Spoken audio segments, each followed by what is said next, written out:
Welcome to Shark Week. I'm excited about this. I've been thinking about doing this for probably the last 6 months, and it is finally here. Today is the beginning of Shark Week, which I'm not really sure how that's a thing. I really don't get it. I don't know why it's like such a big event. Like, sharks are cool, no doubt, but I mean, I don't understand how much shark stuff you can watch on like a National Geographic type of show. Like, what are they doing? I've never really watched many, to be completely honest. So, I don't know how they're like upping the game and keeping people interested. I mean, how much can there be to know about sharks? That takes up an entire week once a year. But whatever, there's a good amount of shark movies. Now, I have already covered Jaws 1 through 4. And I think those are the only shark movies I've done. I think I might have done Deep Blue Sea. I think I did it. I'm going to have to look into that, but I'm pretty sure I did that one. So if you're going to ask for those, I've already done Jaws 1 through 4, 100% on that.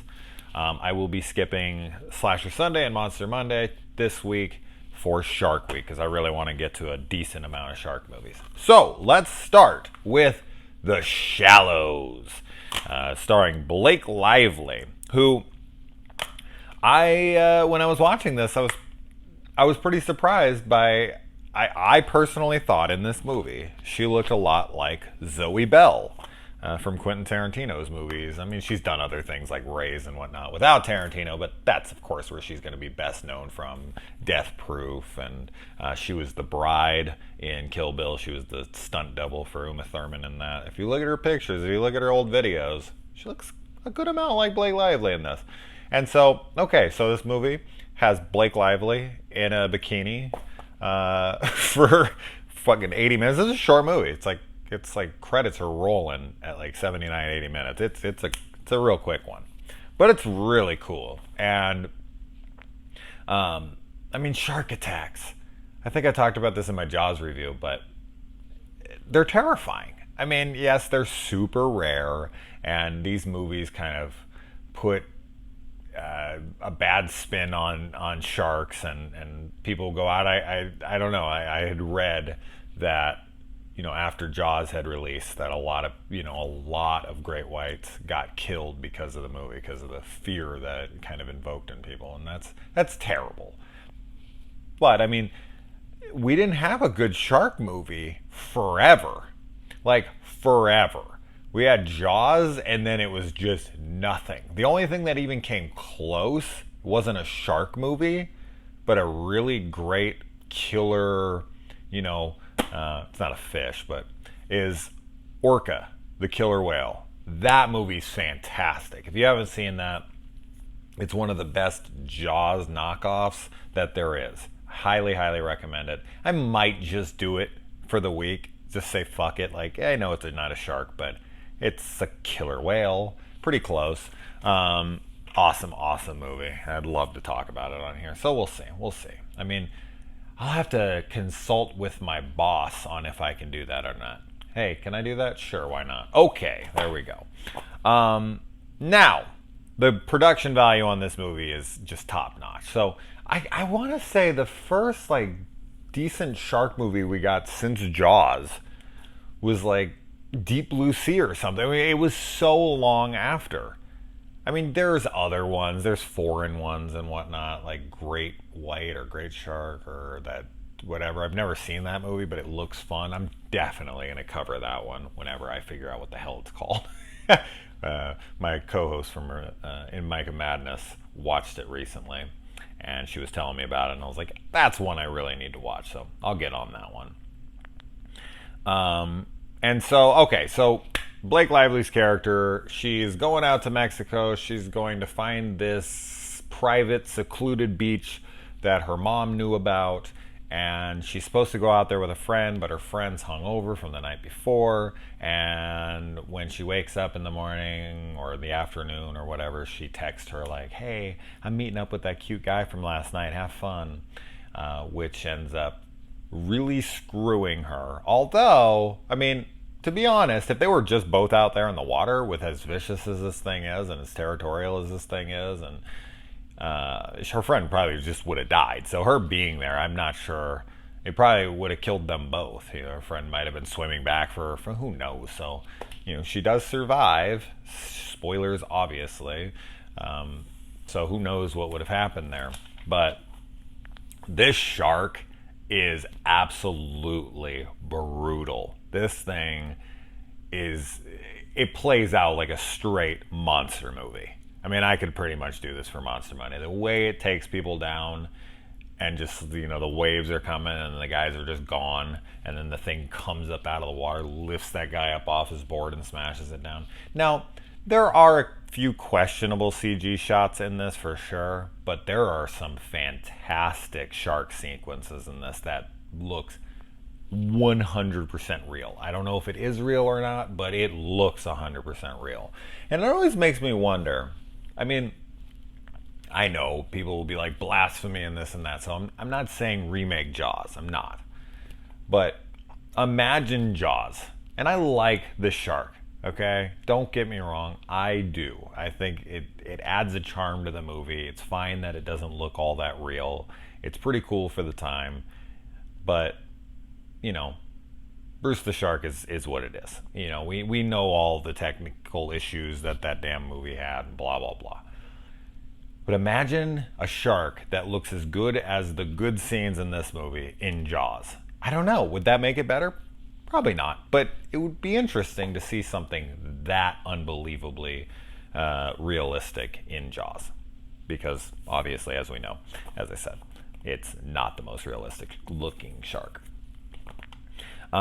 We also get to set up here that she is a med student. So, that gives her the ability to patch herself up, put on tourniquets, take it off, relieve pressure, knows what to do, 2 minutes off, fashions a compression sleeve off of her. She's very smart in this. And, it's frustrating. I've talked about this so many times, and I'm probably going to talk about this so many more times, but I can't help it. I see this kind of stuff when it comes to a movie like this too often, where people are like, oh, it's so dumb. These such dumb decisions they make. I'm like, please. I want to fucking have a shark bite your leg almost completely off and then throw you up on this little tiny piece of rock out in the middle of the water and see what you do when that thing is just circling and circling and circling and won't leave. Is it realistic? Would a shark really stay there all night? I don't know. I mean, it's territorial at that point. I don't know. I don't watch enough Shark Week to know. But let's say it does, for argument's sake, for the movie's sake. What would you really do? Does she really make any really dumb decisions in this outside of people could be like, oh, she goes for the camera, that's dumb. And it's like, she thinks she's going to die. She wants to leave a message. Her mom has already left the family unexpectedly from cancer. And she feels horrible about that. And she's got strength to her, and vigor. And she goes out and she grabs this thing and she records her goodbye message, much like a Heather Donahue or something. Which I wonder what she did with that after she lived. Like, I always think about that, like when people record their goodbye videos and then they live, it's like, delete. I don't want anyone to see that. Or do you show it to people and be like, look how much I love you. This is what I did. I went out for this camera. That'd be me, because I want credit for everything I do.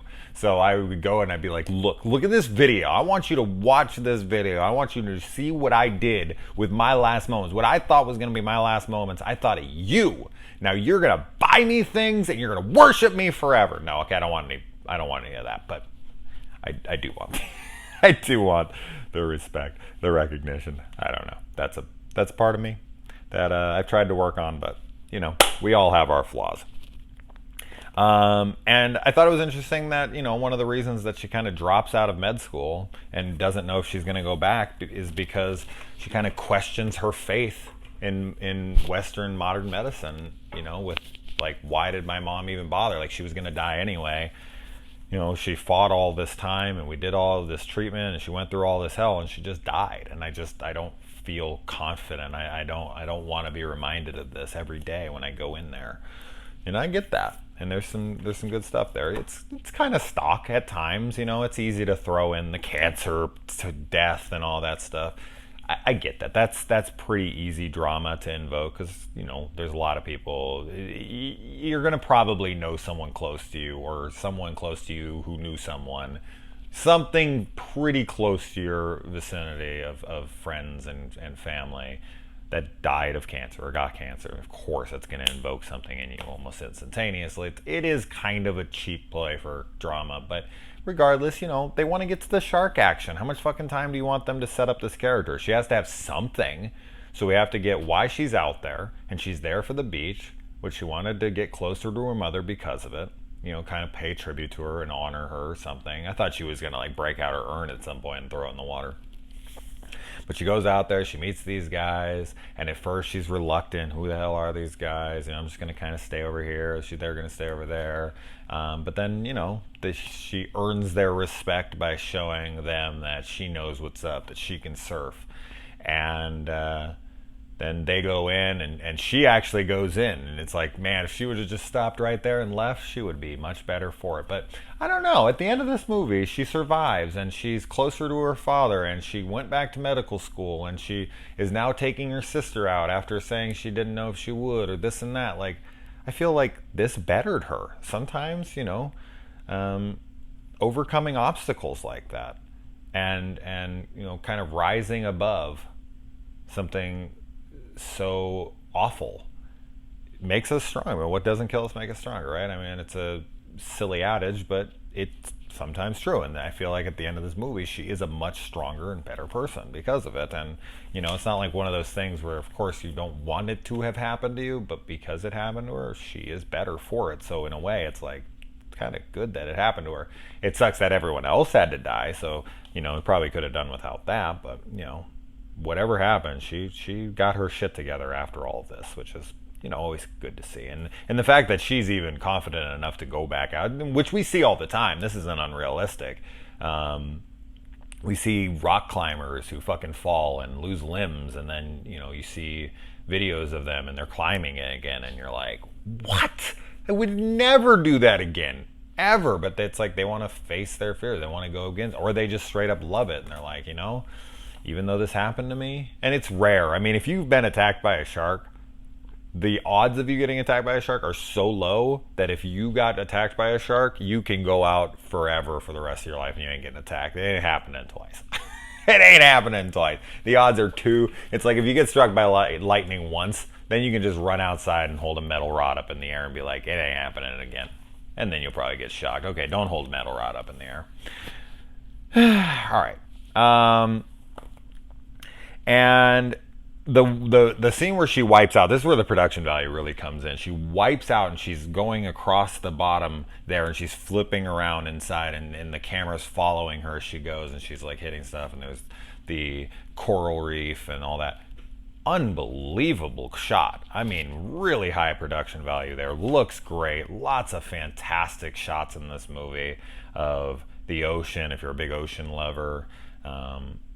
If you're really into scenic shots of beaches and waves, and they got that upper shot where she's surfing, and then later is a really cool shot of her out on the rock, and you can see how shallow everything is, and just the shark circling. That's a really cool shot.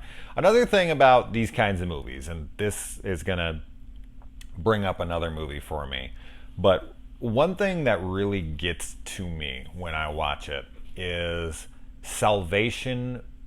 So close, yet so far.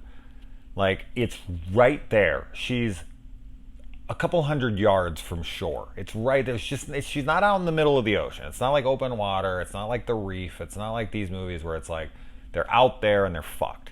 Salvation is right there. Shark can't come up on land, okay? This isn't Creepshow 2 where the fucking raft blob monster can do a tidal wave and take you out. This is a shark. He's not going to flip up there and eat you and then jump back into the water. So if you can just get to land, you're safe. That's that.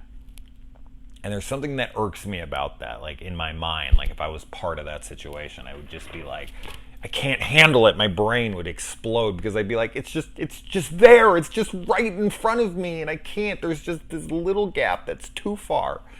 And a movie that reminds me of that is the movie Open Water 2: Adrift. Some people think that's silly. I'd love to throw their ass in the water and let them see if they can get themselves up on that boat. I had a friend say that once. Oh, I could get on that boat, no problem. Fuck you. I'm gonna throw your ass in the water next to the boat and let's see you do it. But it's just right there. If you don't know what the thing is, I'll review it eventually. I did Open Water 3, which was not good, but Open Water 2, I'm a big fan of it because it's just salvation's right there, the whole movie, and they can't get aboard, and it just drives me nuts, man. I fucking freak out.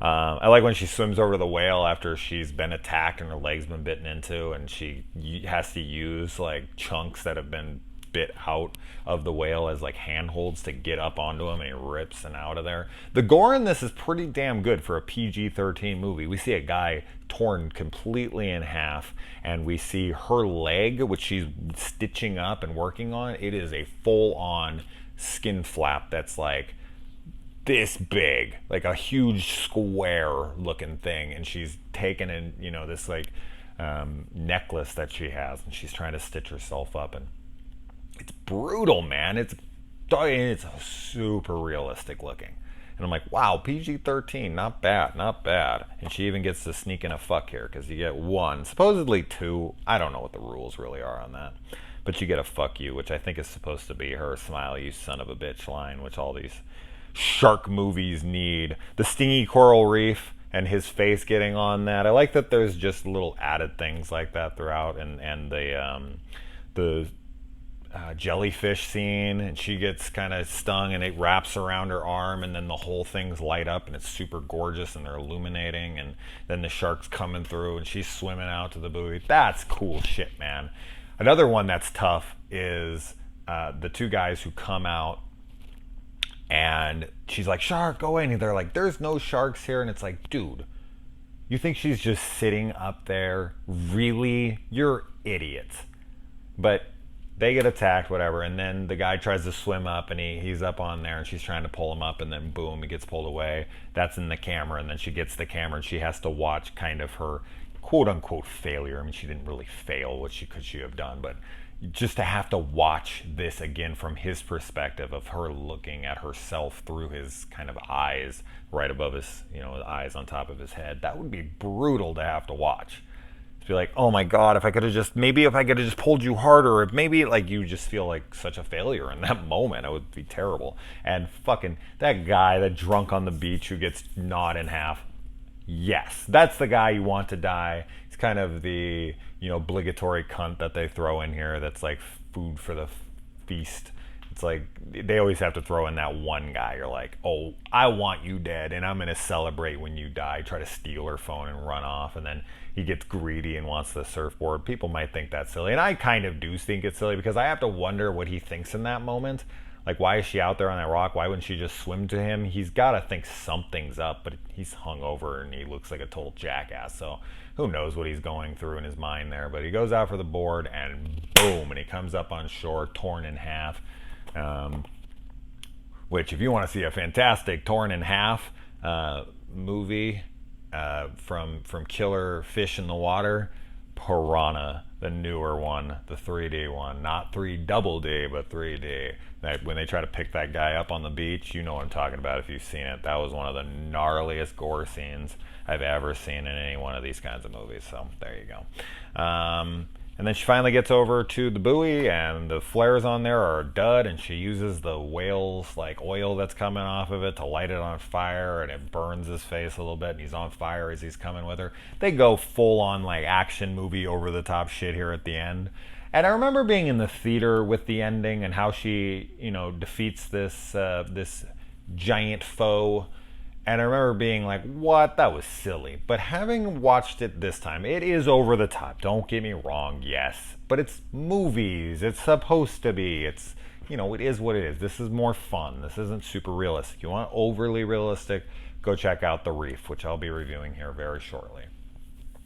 But this one's just a little bit more fun, and she uses the weight of the chain that's holding the buoy in place after he comes up and grabs her. And she's smart in this, though, man. The way she uses her sweatsuit and the way she wraps her legs and the way that she attaches herself to the buoy to come down and grab the flares and all that stuff. Smart stuff. It's cool stuff.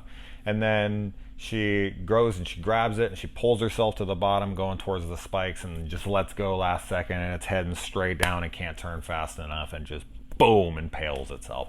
I think, as I said, it's over the top, yes, but I think it's a rad shot, and it's a really interesting, cool way to dispatch of one of these big, gnarly-ass beasts in these movies. So, cool, man. Better than just blowing it up, like they always do. So, it was pretty cool. And as I said, at the end of this, she goes and she kind of bonds with her family again after it feels like she's completely broken and there's nothing that's going to mend her wounds. She gets a real wound, mends from it, and then mentally is able to come back from it.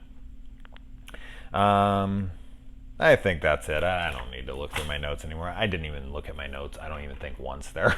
I didn't even need to take any, I guess. Whatever. All right, I am going to go watch 47 Meters Down. So, adios.